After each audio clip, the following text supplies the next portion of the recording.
Agora sí. Boa tarde a todos. Boa tarde a todos. Obrigado a todos por participar. No primeiro lugar, esperamos, desejamos que todos vocês e suas famílias fiquem bem e com segurança nestes momentos. Meu nome, para quem não me conhece, sou Roberto Hernández, diretor executivo de seguros corporativos na Suri Brasil. Amigos, o COVID-19 trouxe para a gente a necessidade de apoiar a nossos colaboradores mais que nunca.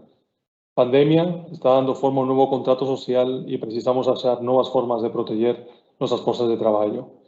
Traballando juntos, gobernos, seguradores, corredores, empregadores e empregados, podemos ayudar a seguir protegindo e construir as ferramentas que precisamos para afrontar os novos desafíos. Para falar de todos estes temas, hoxe gostaremos de compartilhar con vocês o traballo que Suri fez junto con a Universidade de Oxford chamado Moldando un futuro de traballo mellor. Y para nos iluminar esta tarde contamos con Fabiano Lima, director ejecutivo de Vida, Previdencia y Capitalización, y Carlos Toledo, director ejecutivo de Recursos Humanos. Vamos a compartir insights muy relevantes para nuestra vida, para nuestro futuro, para nuestro día a día, para nuestro presente. A dinámica va a ser una dinámica bien fácil, bien simple. Vamos a dejar un espacio para preguntas, para cuestiones que vocês quieran levantar. Vamos a estar a su entera disposición. Es un momento para vocês, un momento para curtir, para reflexionar. Y como vamos para empezando esta reflexión que todos vamos a hacer en este momento, en esta hora de webinar, a gente trouxe para vocês un vídeo. Antes de escutar a Fabiano para provocar nuestras mentes en este momento, este vídeo va a deixar-nos bien esquentes para escutar a Fabiano. Muito obrigado de novo a todos vocês. Voltaremos después de Fabiano y de Carlos en el turno de preguntas y vamos a comenzar ya. Dentro vídeo, por favor. Let's imagine a brighter world of work. What does that look like? Perhaps you want flexible income protection as your career progresses. Maybe your employer has commitments in place to support long-term career prospects. Or maybe government policies can bridge the gap when global fluctuations disrupt worker livelihoods. Imagine what it would take to create social protections that are attuned to worker needs and are fairer and more secure. It's time to stop imagining. COVID-19 created one of the most profound shocks to the world of work, leaving half the world's population under some form of lockdown. But the pandemic has only accelerated the structural challenges already facing workforces. The adoption of automation and AI will have an impact on workers' career paths. Yet, technology should not cause anxiety across the board. Through better communication, governments and employers can help workers more clearly navigate the realities of labour markets, limit the risks, and seize the opportunities. Beyond communication, it's crucial that employees grow their long-term prospects. Reskilling is key to sustainable employment and long-term financial security. And workers agree. Employers can help by establishing on-the-job education programs and employee retention schemes, and by providing targeted career guidance. Governments also need to revamp national safety nets to support worker well-being in an interconnected world where disruptions like COVID-19 can occur. Insurers will also aid the collaborative efforts of public-private partnerships, supporting with retirement plans, medical care and benefits. Ultimately, it's the individual worker, whether full-time, freelance or everything in between, who will need to avail of this multi-stakeholder support and apply best practice behaviours to their own physical, social, mental and financial well-being. Through this collaboration, we will make the case for a new social contract and shape a brighter world of work.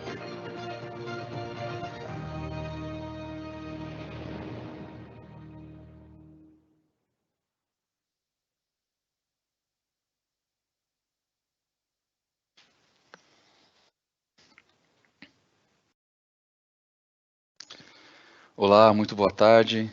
Sejam todos bem-vindos ao nosso seminário sobre como moldar um futuro de trabalho melhor. Eu sou Fabiano Lima, responsável pelas carteiras de vida, previdência aqui da Zurich no Brasil. E durante os próximos minutos, junto com o Carlos Toledo, nosso diretor de RH, nós vamos apresentar aqui os resultados da pesquisa feita pela Zurich sobre as tendências globais no momento pós-Covid e das mudanças que o Covid trouxe para o mercado de trabalho em geral. Vocês podem a qualquer momento fazer perguntas aqui na parte de perguntas e respostas ou Q&A, dependendo se é português ou inglês, aqui do Teams. Nosso time vai consolidar aqui as perguntas e a gente pode bater um papo ao final da apresentação sobre estes pontos. Eu vou apresentar os resultados das pesquisas, quais foram os principais insights que a pesquisa está trazendo, e o Carlos Toledo vai complementar sobre como a gente tem tratado os temas de cuidado com as pessoas e formação de um futuro de trabalho melhor aqui na Zurich, no Brasil. Então, se pudermos colocar, portanto, a primeira página, a Zurich já faz uma pesquisa sobre o mercado de trabalho desde 2015. Essa pesquisa, no último ano, foi feita com 28 mil colaboradores em 1.200 empresas, em 17 países do mundo, em 5 continentes. Então, é uma pesquisa bastante ampla, que ouviu não só os colaboradores, mas também os responsáveis por recursos humanos nas empresas, e também os especialistas da Zurich nesses 17 países sobre as tendências do mercado de trabalho. Bom, quais foram as principais tendências identificadas nessa pesquisa? Se a gente puder avançar uma página. Primeiro, que é o momento para se estabelecer um novo contrato social, né? O que seria esse contrato social? Seria trazer para as empresas e para os governos uma nova responsabilidade a respeito do cuidado com as pessoas. Isso vai ser importante para trazer segurança e tranquilidade para que as pessoas possam alcançar sua máxima produtividade no ambiente de trabalho. Isso, naturalmente, não é uma responsabilidade só dos governos, né? Os empregadores também precisam cada vez mais desenvolver essa responsabilidade sobre o cuidado com as pessoas que eles costumam chamar de duty of care. Isso vai ser uma mudança importante nas relações de trabalho e também vai trazer maior cuidado para os empregados e maior tranquilidade para que eles possam trabalhar. Esses formatos de proteção estão cada vez mudando de forma mais rápida, né? Então, há novas formas de proteger as pessoas, a gente vai discutir isso aqui ao longo dessa apresentação.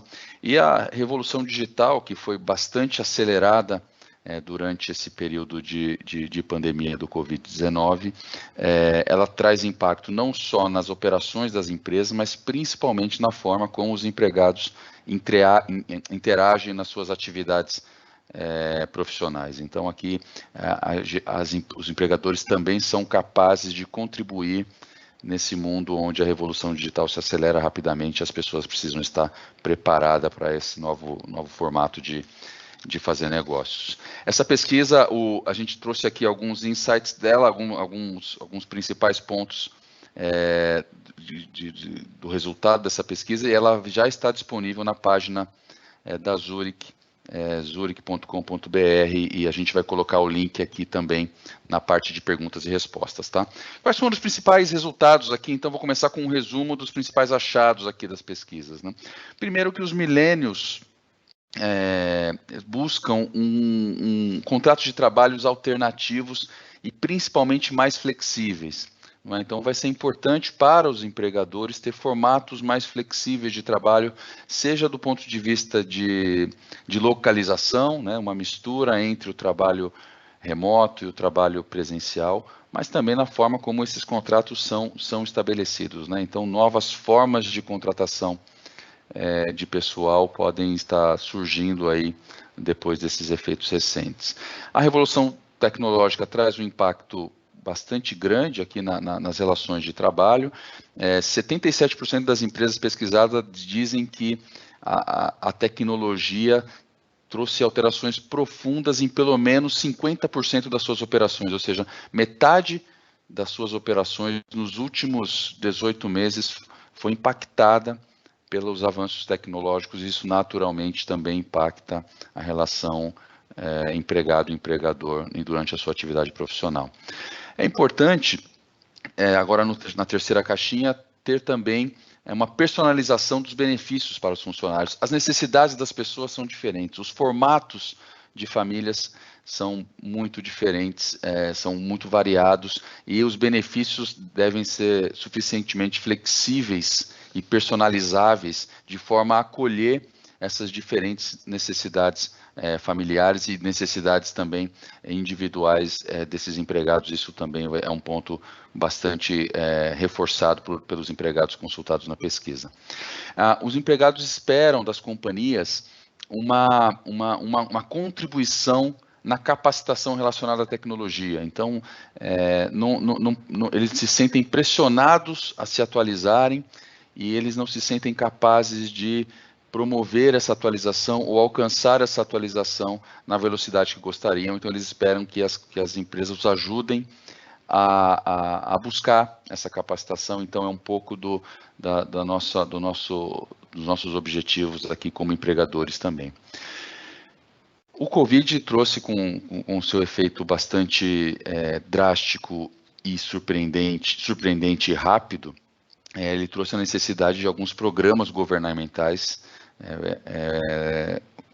buscarem um auxílio e uma proteção para as pessoas. Então, isso enalteceu, isso reforçou a confiança das pessoas nos programas governamentais de auxílio. Isso foi bastante percebido no Brasil. Mais de 65 milhões de pessoas recorreram ao auxílio emergencial no ano passado e outros tantos milhões estão recorrendo neste ano.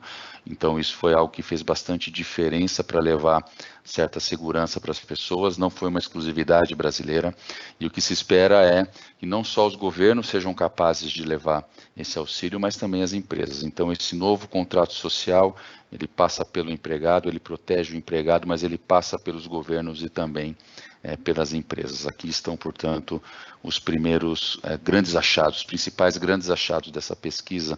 Eu queria passar agora para o Carlos Toledo para comentar, na sua visão, como ele vê que isso pode ser endereçado do ponto de vista dos gestores de recursos humanos. Carlos. Claro que sim. Fabiano, bom, boa tarde a todos. Também é um prazer estar aqui com vocês e obrigado por estarem participando aqui com a gente, né? Nessa última, começando de trás para frente, né? Nessa última aqui, Fabiano, me fez eu lembrar, pelo menos no início ou nos primeiros passos, né, da pandemia, como que as companhias se movimentaram para apoiar, né? Inclusive a Zurich fez uma doação expressiva, né? E a gente acompanhou ali, principalmente numa das redes de canais de televisão, mostrando, né, as companhias fazendo suas contribuições. E atualmente também, né, o apoio do governo, o apoio da sociedade, o apoio das empresas, né, que a gente faz continuamente, né? Mais recentemente voltamos a fazer novas contribuições agora para situações diferentes, né? À medida que a pandemia foi passando o tempo, novas coisas, novas dificuldades, novos desafios foram aparecendo, né? Hoje a gente enfrenta o problema da fome, a gente enfrenta o aumento da pobreza, o aumento do desemprego, e a gente vê empresas, a gente vê instituições e outras partes da comunidade se movimentando para poder matar a fome, né? Poder ajudar essas pessoas aí. Nós internamente, a gente tem um propósito que ele existiu desde antes da pandemia, né? Que bom que nós já éramos uma companhia com um ecossistema, um propósito, olhando e cuidando de um ecossistema que envolvia os nossos funcionários, nossos clientes, envolvia a sociedade de alguma forma, nossos parceiros, né? Então, e durante a pandemia, a gente ampliou ações para poder olhar para todas essas frentes e também poder ajudar, né? Menciono aqui rapidamente, retorno depois para o Fabiano, mas eu poderia aqui ficar falando, tá, Fabiano? Eu retorno para você e aí, se você quiser, eu continuo em algumas outras frentes. Eu menciono aqui, por exemplo, meus amigos, 2 projetos importantes que nós estamos envolvidos nesse momento, né? A fundação da Zurich fez um investimento importantíssimo para que a gente pudesse trabalhar aqui nesses 2 projetos, preparando jovens carentes de comunidades carentes para serem capacitados, em alguns casos, inclusive com temas de seguros, e eles são capacitados durante alguns meses, e nós internamente, com nossos parceiros também, ajudamos eles a encontrarem o primeiro emprego da vida deles, né? Então, nós já fizemos isso com algumas dezenas e centenas de jovens, e esse projeto, inclusive, é capacitar os professores para capacitar os alunos, inclusive com uma plataforma importante onde eles podem encontrar treinamentos que complementam essa capacitação. Então, isso está acontecendo em 2 projetos importantes e estamos aí, ainda que atingindo não uma escala tão grande, mas tentando fazer alguma diferença de apoio para esses jovens que foram tão afetados, né? Fabiano, você lembra, nós fizemos uma live no primeiro relatório da Zurich Oxford, que já faz mais de um ano, e lá dizia isso, né? Falando que, infelizmente, a juventude de hoje seria, ou ele chamava de uma geração perdida, né, por causa da educação, e também onde teria o maior impacto de desemprego ou de falta de emprego seria na juventude. Então, a gente tem feito essa contribuição. Fabiano, não sei se você quer tomar daqui, como é que você quer? Legal, obrigado, Carlos. Esse exemplo que você trouxe é um exemplo muito importante, porque ele registra bem como deveria ser esse dever e essa função de responsabilidade social das empresas, ela não está limitada aos seus próprios empregados. Não é? Então, esse programa que o Carlos mencionou, é feita uma capacitação de jovens, e a Zurich funciona como alguém que dá suporte para essa capacitação, e também como um hub de conexão desses jovens com futuros empregadores, usando a nossa rede de mais de 10 mil parceiros que temos na casa. Esses parceiros são possíveis empregadores dessa força de trabalho recém-capacitada, então isso não custa para a empresa fazer essa conexão, e isso pode contribuir para que esses jovens tenham uma oportunidade e que essas empresas possam contratar pessoas que estejam capacitadas. Então, é um exemplo de até onde pode chegar o alcance das empresas nessa busca de um novo contrato social de suporte às pessoas. Avançando para a próxima página, a gente tem aqui as principais recomendações que foram identificadas nessa pesquisa com essas 28 mil pessoas do ponto de vista dos empregadores, né, recomendações para os empregadores. A primeira é a de flexibilidade. Né, o mercado de trabalho está mudando, as regras de contratação são muito mais flexíveis hoje, então ter uma proposta de valor flexível para as pessoas, ela tem bastante valor. Ela precisa ser personalizada, porque as necessidades são diferentes. Haverá pessoas que moram longe, outras moram mais perto, então a questão do trabalho remoto é diferente para cada uma delas. Há pessoas que têm condições em casa de ter um espaço suficientemente tranquilo para exercer um trabalho remoto, outras não têm essa opção, então elas vão se interessar mais para um trabalho presencial, então essa personalização ela é importante. A educação financeira é um tema-chave, tanto para a proteção imediata quanto para a proteção futura. Não é? Felizmente, a partir do final de 2019, a disciplina de educação financeira passou a fazer parte do currículo escolar no Brasil. Já era tempo para isso acontecer, porque as pessoas aprendem muitas coisas, as crianças e os jovens aprendem muitas coisas na sua formação, mas não aprendem como lidar com dinheiro. E 100% dessas pessoas vão, em algum momento das suas vidas, ter que lidar com dinheiro, ter que lidar com o orçamento doméstico, ter que lidar com seus gastos e suas receitas. Então, é muito importante que as empresas contribuam para a educação financeira, porque mais importante do que ganhar mais é saber como gastar o que se ganha. Isso gera muita tranquilidade e paz de espírito do ponto de vista financeiro, reduzindo as pressões externas para essas pessoas. O dever de cuidar, que a gente mencionou mais cedo, então esse é o principal ponto, o acolhimento do quadro funcional é algo bastante importante. As pessoas precisam se sentir protegidas, precisam se sentir suficientemente seguras para que elas consigam alcançar a sua plenitude e todo o seu potencial. Os mecanismos de motivação e engajamento são diferentes, a gente vai falar um pouquinho disso mais adiante. A proteção é importante, junto com a questão do dever de cuidar, ou seja, levar proteção, segurança, seja por meio de coberturas de seguro, por planos de aposentadoria, ou mesmo por programas sociais internos de cada empresa, levando essa proteção. Os cuidados com o bem-estar são também bastante relevantes. As preocupações com saúde emocional, que já eram relevantes antes da pandemia, foram absolutamente potencializadas depois da pandemia.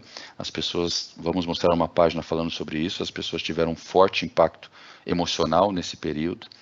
O treinamento das habilidades, né, e a capacitação das pessoas. O Carlos deu um exemplo de uma capacitação de jovens no ambiente externo, mas a capacitação interna é tão ou mais importante, porque as pessoas não necessariamente temos que buscar skills inexistentes dentro de casa, fora da empresa. A empresa pode contribuir para a formação dessas pessoas internamente e prepará-las para um futuro de trabalho diferente. E, por fim, a questão da constituição de reservas financeiras e da aposentadoria ganham um papel relevante, em especial, eu vou mostrar mais adiante, depois que a pesquisa mostrou que a preocupação das pessoas com a aposentadoria é muito grande. Então, o auxílio dos empregadores nessa jornada, ele vai ser chave. Avançando para a próxima página, aqui tem uma visão já comparando os 17 países pesquisados, onde foram feitas perguntas aos entrevistados nos 17 países, né, as 28 mil pessoas, sobre as suas preocupações financeiras do ponto de vista dos 28 mil colaboradores. Então, a primeira preocupação, olhando de baixo para cima, é o pagamento das contas mensais, e a segunda é ter dinheiro suficiente para uma aposentadoria confortável. Então, eu vou separar essas duas e vou sugerir aqui para vocês compararem o Brasil, que é a terceira barrinha, com os demais países, né? Então, o primeiro achado é que a primeira preocupação das pessoas, mais de 40% dos brasileiros tem como sua maior preocupação o pagamento das contas mensais, ou seja, é uma preocupação bastante imediata, né? Conseguir fechar as contas do mês, e por isso, mais uma vez, a questão da educação financeira é relevante. A segunda maior preocupação, no caso dos brasileiros, é ter dinheiro suficiente para uma aposentadoria confortável. Esse é um item bastante interessante, porque não era uma preocupação, esse indicador não era dos mais importantes ou dos mais relevantes sobre a preocupação das pessoas. Por quê? Porque quando olhamos na situação dos planos de aposentadoria no Brasil, as pessoas que têm um trabalho formal, estão no regime CLT, por exemplo, as pessoas têm acesso a um teto, ou deveriam ter acesso a um teto, de mais de R$6 mil, enquanto que a renda média do brasileiro é de R$2.300. Ora, a princípio, a grande maioria das pessoas que têm um salário abaixo dos R$6 mil estariam cobertas pelo sistema de saúde, pelo sistema de aposentadoria social e INSS. Entretanto, dois fatores são importantes aqui e que nos levam a crer que essa proteção não é total. A primeira é que, embora o teto de aposentadoria seja de mais de R$6 mil, o valor de aposentadoria média do brasileiro, segundo o próprio INSS, é de R$1.300. Estou falando de brasileiros trabalhadores do setor privado. Então, a renda média do brasileiro é R$2.300 e a aposentadoria média é de R$1.300. Ou seja, a ilusão do teto do INSS, ela não está ao alcance da grande maioria da população, mesmo para aqueles que têm um valor de renda mais baixa, ou seja, mesmo para aqueles que poderiam ter acesso ao teto. Então, é preciso que as pessoas tenham algum tipo de preparação, mesmo aqueles que trabalham com registro formal no regime CLT, essa preocupação é bastante presente. Além da questão do não alcance do teto, do benefício médio ser baixo, há um contingente importante de pessoas, mais da metade dos trabalhadores brasileiros estão num regime informal de trabalho e muitos deles não contribuem para o INSS. Então, eles também, tal qual os que contribuem, mas não acessam o teto, essas pessoas também não terão acesso a benefícios compatíveis com a sua renda. Então, a preocupação com a aposentadoria passa a ser algo muito importante na vida do brasileiro, como não era há 10, 15 anos atrás. Juntando essa preocupação com o fato de que nas últimas décadas a expectativa de vida do brasileiro tem aumentado, isso é uma boa notícia, apesar da retração que tivemos agora com o Covid, é muito provável que continuemos após o Covid com esse aumento na longevidade, as pessoas vão viver muito mais tempo dependendo da sua renda de aposentadoria, portanto, é muito importante para que elas se preparem para esta fase, né? As outras 3 últimas respostas vinculadas a essa pergunta são preocupações com sobrecarga de familiares, caso algo aconteça com o colaborador, ter que pagar ou reduzir dívidas de cartão de crédito, é uma preocupação importante, e por fim, qualquer outro motivo. Quando a gente compara o Brasil, que é a terceira barrinha, com os demais países, a gente vê que não há uma diferença substancial em respostas, com exceção deste ponto em especial, que é o pagamento das contas mensais. Bom, o que essas respostas nos apontam como recomendações? O primeiro é tentar ajudar as pessoas a pensar sobre a sua aposentadoria desde o início da carreira.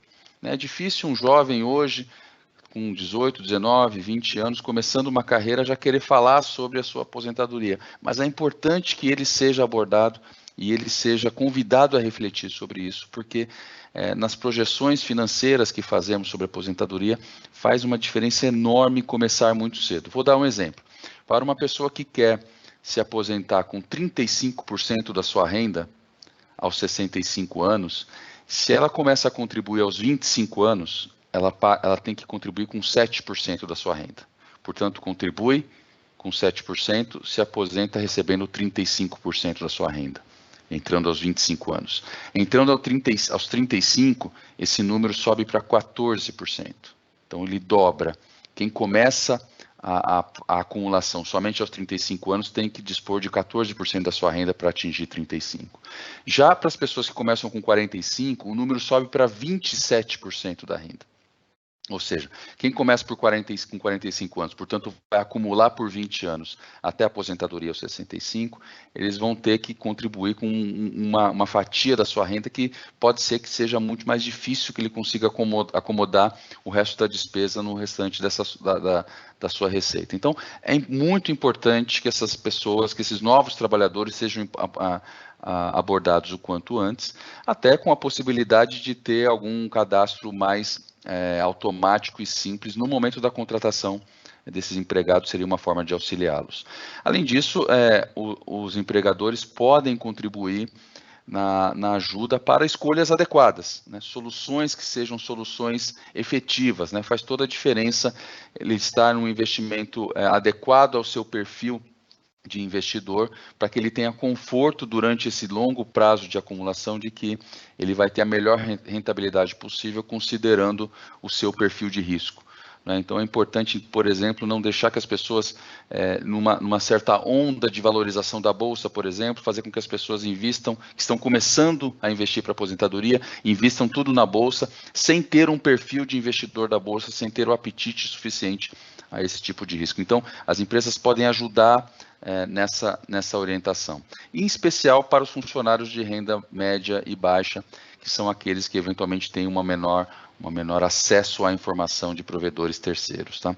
E por fim, a tecnologia pode ser um componente chave, né? Há muitas ferramentas, aplicativos que fazem mapeamento de perfil de investidor, que fazem um diagnóstico de orçamento doméstico, que ajuda as pessoas a controlar suas despesas, para que elas tenham um espaço no seu orçamento para constituir sua reserva. Então, as empresas têm muitas formas para contribuir com esses funcionários. Carlos, como é que você acha que os RHs podem agregar mais nessa jornada?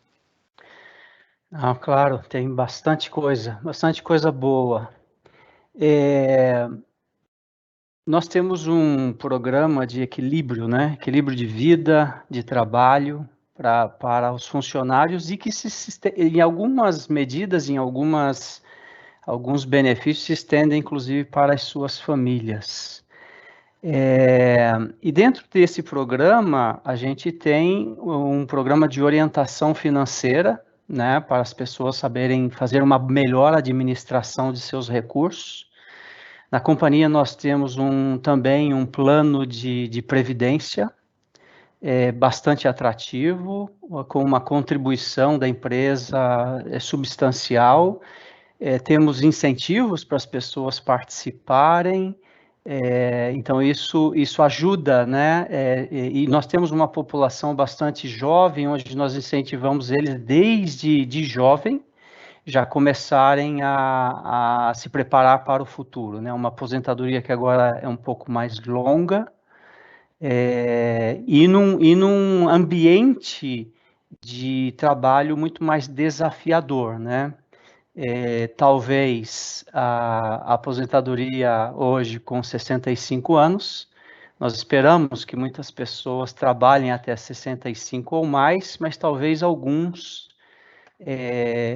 não cheguem até essa idade, né? Por isso a preparação financeira deve começar com antecedência, e nós aqui fazemos esse grande incentivo e esse grande apoio para que as pessoas também possam se preparar. Legal, obrigado, Carlos. Nós falamos nessa página sobre a educação financeira e planejamento futuro, né, para a aposentadoria. Nessa próxima página, a gente fala sobre a proteção imediata. Né? Foi feita uma pergunta aos 28 mil respondentes, que foi a seguinte: se você ficasse gravemente ferido ou impossibilitado de trabalhar, qual das opções a seguir você gostaria que cobrisse a sua principal fonte de renda? Nos 17 países pesquisados, observem que Espanha e Brasil, os dois primeiros, na Espanha e no Brasil, os respondentes indicam o governo e também o empregador.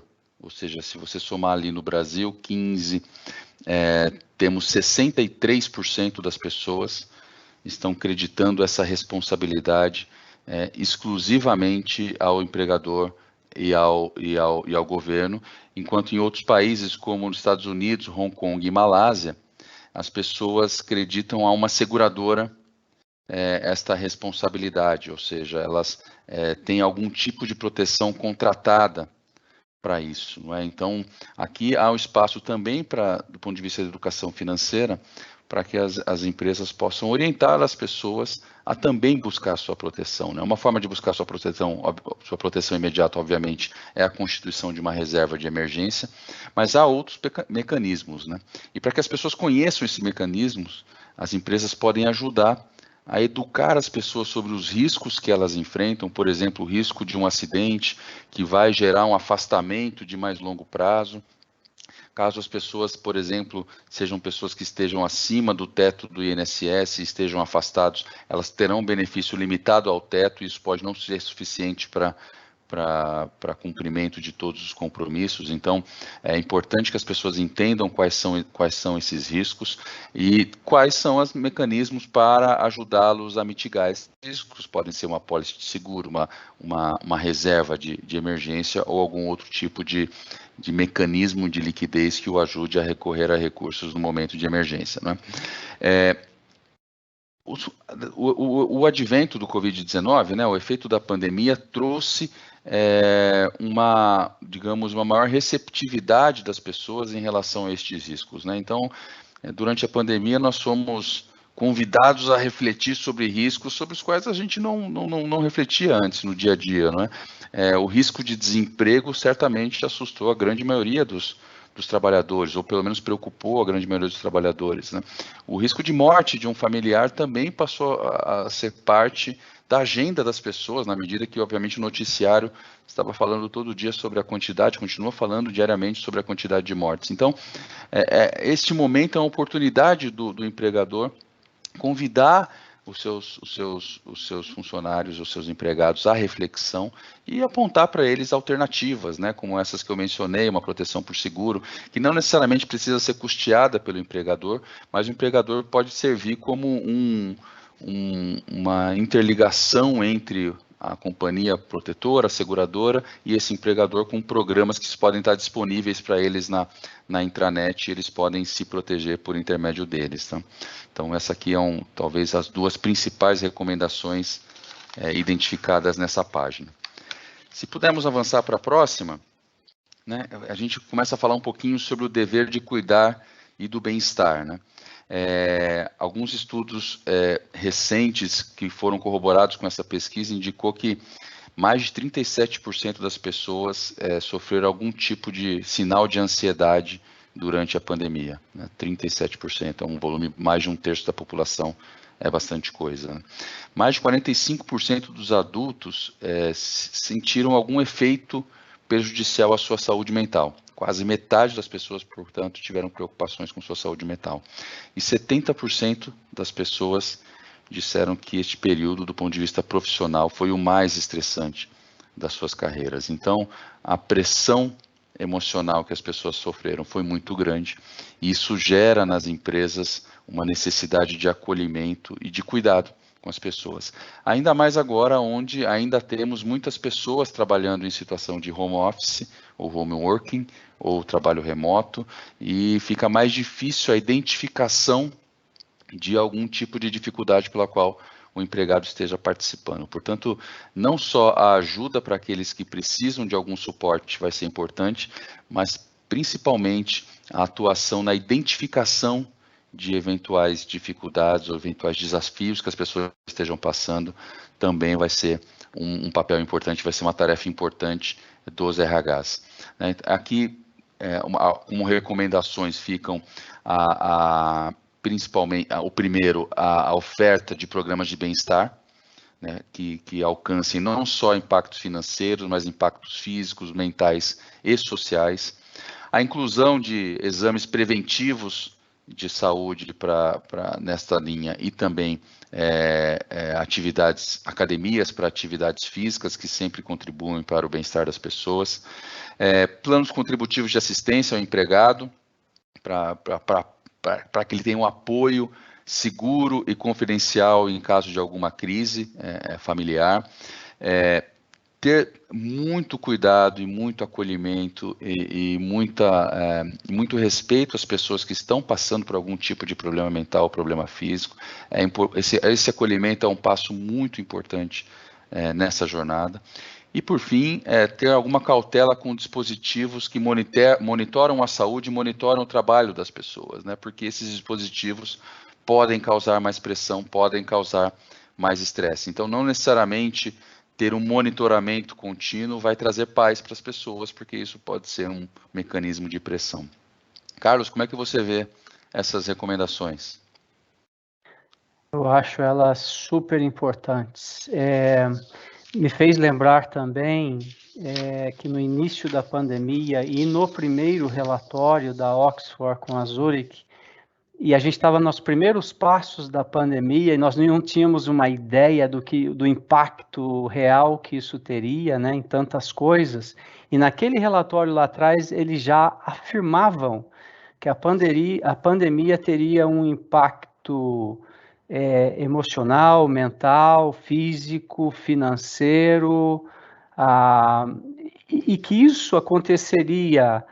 Para algumas pessoas, eles sentiriam todos esses efeitos, para alguns efeitos, mas que ninguém escaparia, né, durante a pandemia de algum tipo de efeito. E a gente consegue ver isso especialmente à medida que o tempo foi passando e a gente foi observando, né, as pessoas mais cansadas, mais ansiosas, um burnout por causa do modelo de trabalho que nós empregamos, né, na companhia, de modo geral. Fomos vendo as pessoas mais preocupadas, tendo mais problemas, porque ficaram muito dentro de casa, né? E assim, provavelmente aumentou tudo aquilo que já estávamos tendo de desafios.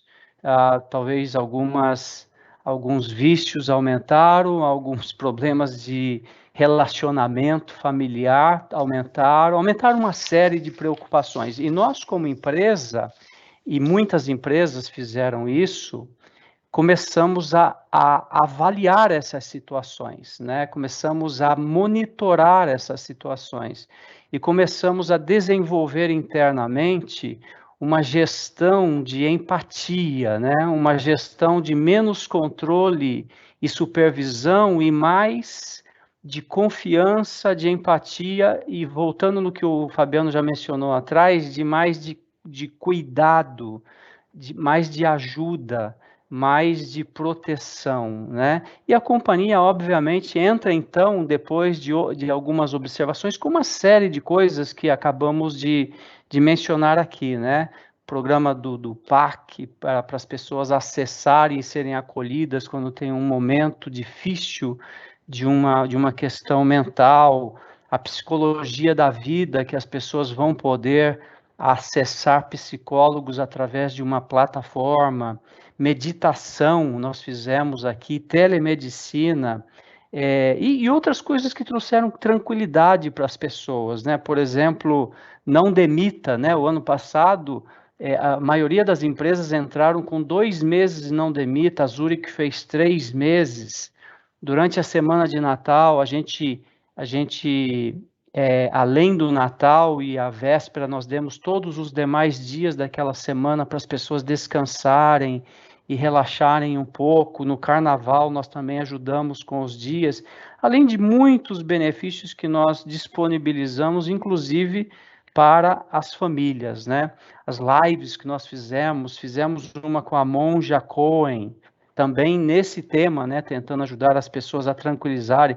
Com o Pondé trouxe mensagens importantíssimas, e o Daniel Barros, que é um psiquiatra renomado, que veio e falou com toda a companhia. Então, sim, Fabiano, tem muita coisa que se pode fazer, e que bom que as companhias se sensibilizaram para o momento que nós estamos passando e trouxeram, como nós estamos trazendo, uma série de alternativas para podermos amenizar, né, diminuir um pouco desse impacto que está causando nas pessoas e nas famílias. Legal, Carlos. Obrigado. Me lembro que o nosso compromisso do Não Demita, não é? Eu me lembro que quando nós tomamos essa decisão, já era um compromisso, já era um desejo, já era uma intenção nossa não demitir ninguém naquele momento, a gente já não demitiria ninguém de qualquer forma, mas eu me lembro de ter feito muita diferença ter firmado esse compromisso público.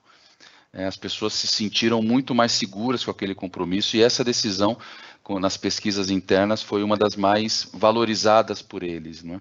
Ou seja, então não basta a empresa ter uma genuína intenção e preocupação de cuidado com as pessoas. É preciso que as pessoas percebam essa preocupação, e isso ficou claro quando a gente falou, quando a gente publicou a nossa decisão de aderir ao movimento Não Demita por 90 dias, além dos 60 dias que era o programa inicial. Bom, agora passando para essa última página, antes de iniciar a fase de perguntas e respostas, foi perguntado aos empregadores, né, quais ferramentas as empresas utilizam para motivar seus funcionários. 20% delas têm programas de benefícios adicionais, incluindo planos de previdência. 40% delas aderem a programas de meritocracia, com salário, com remuneração vinculada ao desempenho, e outros 13% trabalham com benefícios únicos, exclusivos e mais específicos, não é? E há outros formatos ainda, outros tipos. Aqui a abordagem foi um pouco mais ampla, então há empresas que criam programas de descontos para funcionários, empréstimos a juros baixos para situações de emergência, porque não necessariamente o empregado de determinada empresa tenha perdido o emprego, mas pode ser que um familiar que contribui para a renda familiar tenha perdido, então esse é um tipo de benefício que também faz diferença. Oportunidades internas de carreira, serviços de consultoria financeira, e outros aqui com menor índice. Então, há uma infinidade de opções, e as recomendações que ficam dessa etapa da pesquisa é que seja criada pelos empregadores uma proposta de valor específica para cada colaborador. Então, é importante entender a necessidade de cada colaborador, seu formato familiar, os seus anseios, as suas inseguranças, e para ele seja apresentada uma proposta de valor específica. Isso vai trazer muito mais engajamento e muito mais segurança para essa pessoa. Os benefícios, eles precisam ir além da aposentadoria, né, para atrair e reter, em especial, os milênios. É possível oferecer pacotes de serviços e benefícios relacionados a seguros, né, que sejam ou não custeados pelo empregador, mas colocar diante do funcionário, do empregado, essa opção.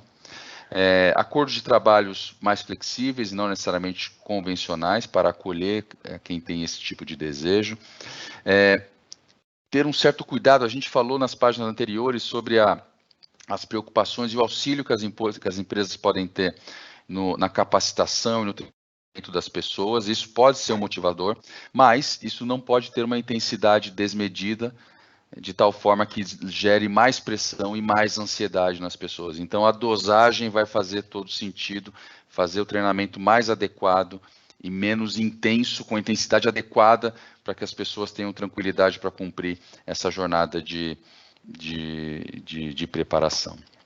A gente avançou aqui 5 minutos no nosso prazo de apresentação e temos aí 10 minutos para a jornada aqui, a etapa de perguntas e respostas. Eu queria passar, então, para o Roberto, já agradecendo a vocês aqui, a audiência, mas pedindo mais uns minutos do seu tempo para a gente bater esse papo durante esses 10 minutos agora. Roberto, contigo. Muchísimo obrigado, Fabiano, Carlos, está siendo fantástico. Y cómo fue delegar, ¿no? Interactuar con ejemplos prácticos de nuestro día a día, como a pesquisa, o resultado da pesquisa, como a gente de verdade coloca na prática aqueles insights que esta pesquisa tan importante trouxe para nós. Temos pouco tempo para perguntas e muitas perguntas, então eu vou tentar fazer uma recopilação. Eu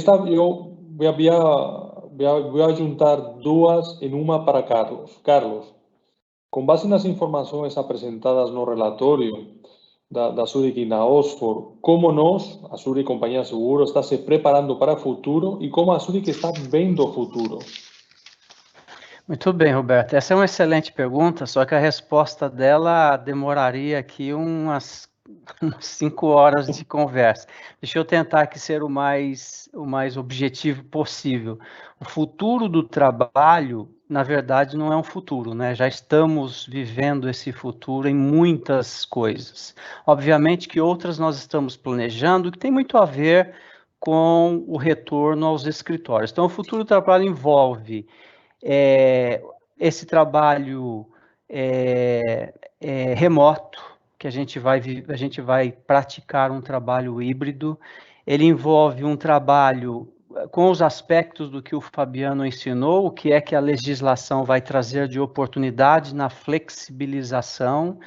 Ele envolve a flexibilização que estão procurando, né, nas oportunidades internas de um ambiente de trabalho, mas ele envolve também, e aqui nós já estamos trabalhando, porque assim, a tecnologia, ela despertou em nós, ou ela nos avançou 10 anos, o que a gente demoraria 10 anos para fazer, nós fizemos em 1 ano, né? Aprendemos que tem coisa que a gente pode ir mais rápido. Então, a tecnologia vem mostrando que, através de automação, através de robotização, aplicada em atividades operacionais, né, transacionais, você consegue, então, ter uma eficiência maior. Então, o que nós estamos olhando para o futuro? Estamos olhando para esta eficiência.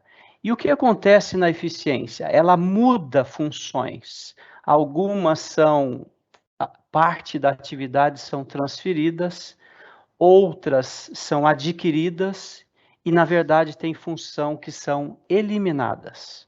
Então, internamente, a gente faz um trabalho de identificação de tudo isso e começamos a preparar o futuro para que a gente não descarte pessoas, e a palavra aqui é meia feia, mas que a gente não desligue pessoas porque sua função foi impactada. Então, às vezes, com o uso do turnover, às vezes com o uso da aposentadoria de alguns, a gente prepara as pessoas para assumirem novas funções em suas vidas. A gente chama de upskilling, reskilling, que significa melhorar as suas habilidades ou transferir habilidades, e a gente vai então fazendo essa preparação da companhia sem perder o nosso capital humano, sem desligar o capital humano. Tá bom? Então essa é uma resposta um pouco mais resumida desse assunto que é tão importante e tem tantas vertentes. Obrigado, Carlos, por ser conciso en una respuesta que tardaremos 5 horas o más en un debate bien longo. Tá?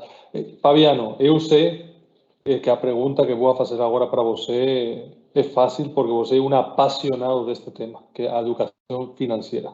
Então, como você poderia tardar outras 5 horas, vou pedir-te, por favor, 4 ou 5 minutinhos antes de fazer o encerramento.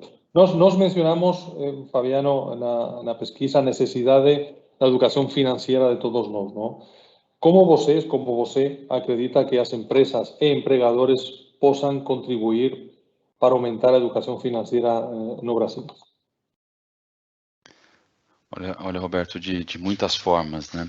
Eu vou citar aqui pelo menos 3, né? A primeira delas é, no momento da contratação,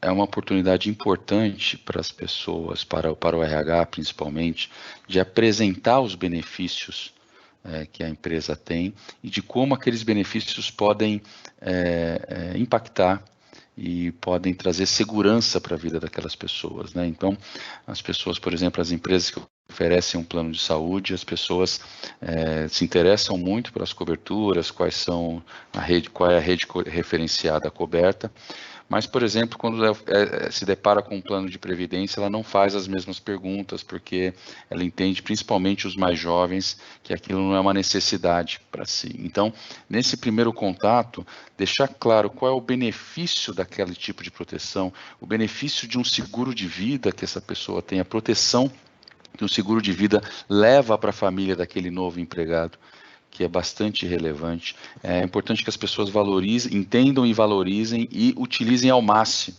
né, esses benefícios. A gente observa casos em empresas clientes onde as pessoas têm acesso, o empregado tem acesso, por exemplo, a um benefício de aposentadoria, que a cada R$1 de contribuição do empregado, a empresa coloca mais R$1.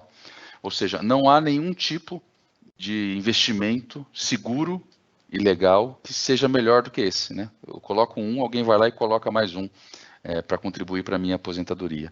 Ainda assim, há pessoas que têm espaço no orçamento e não aderem ao plano, porque acham que aquilo não é algo emergencial. Então, o primeiro ponto é na largada, no início, na contratação, é ser o mais cuidadoso e zeloso possível para que as pessoas entendam o benefício, a importância de cada um desses benefícios.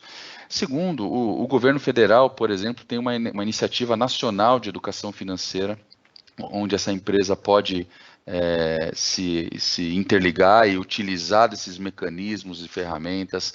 A própria FEBRABAN, a Federação dos Bancos, tem um programa muito grande de educação financeira. Vou usar aqui o exemplo do nosso mercado, né? A Confederação Nacional das Seguradoras também é uma incentivadora e tem programas de educação financeira. E se a empresa procurar, ela vai encontrar instituições e mecanismos e ferramentas que podem levar aos seus funcionários ensinamentos sobre educação financeira. Os ensinamentos começam da forma mais simples possível, ou seja, a sua renda líquida não pode ser menor que os seus gastos. Vamos falar sobre isso. Esse simples movimento já vai gerar um impacto muito positivo na vida das famílias, porque vai tirar a pressão do cheque especial, vai tirar a pressão do cartão de crédito que está pendurado, que estourou o limite, que está pagando valor mínimo, vai evitar perdas financeiras com juros excessivos em determinados tipos de crédito que são mais caros. Isso vai trazer mais paz de espírito para essas pessoas. Então, as ferramentas são muitas, o importante é buscá-las, ter acesso, que sejam essas 3 que eu mencionei, ou várias outras disponíveis no país, para que as pessoas consigam aí ter um pouco mais de paz. Eu acredito que o RH pode ser eu diria, um hub ou um interlocutor importante nessa jornada, levando este acesso aos seus empregados, em especial no momento da contratação, que é um momento ímpar nessa jornada, Roberto. Muchísimo obrigado. Eu sabía que você, Fabiano, é un apasionado da materia e dominador da materia, e así ficou plasmado. En fin, estamos llegando ao final, un minutinho só, y quería agradecer muchísimo a Fabiano, a Carlos, por la excelente presentación. Vocês compartieron datos, informaciones y, além de todo, nos fornecieron ferramentas y recomendaciones para aplicar en nuestro día a día. Yo esperamos y deseamos que todos nos salgamos de aquí con a conciencia removida, ¿no?, de todo el camino y las cosas que a gente ainda puede hacer, ¿no? Y no queríamos nos despedir sin agradecer a todos los que hicieron posible esta webinar. Hay mucho trabajo detrás para, digamos, esgotar una hora. Agradecer a todos los que hicieron posible.